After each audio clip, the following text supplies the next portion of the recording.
मोर जिंगी माँ फूल जैसन महकाए। सुना मन के आंगन ला मायाले भर डारिस आए। तोर गोठ में जादू है, तोर नजरा में प्यार, तोर संग बिताए हर पल लागे सबसे खास।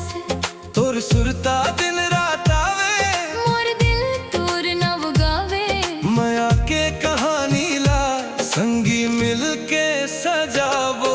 तै मोर दिल के रानी, तै मोर सपना के परी, तोर संग रही थू संगी लगे दुनिया सबसे प्यारी। तोर माया के रंग माँ रंग गे मोर संसार, तोर बिना अब संगी नहीं लागे मोला एको बार।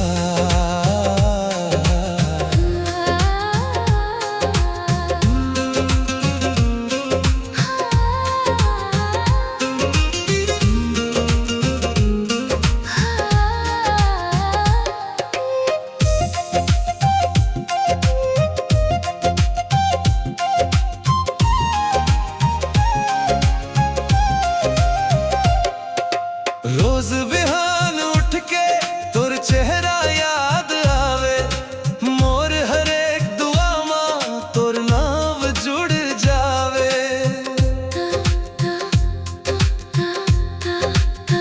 तोर संग चलत चलत रद्दा फूल बन जाते। तोर हाथ जब धर थो मन मोर मुस्काते। तै मोर दिल के रानी, तै मोर सपना के परी, तोर संग रही थू संगी लागे दुनिया सबसे प्यारी।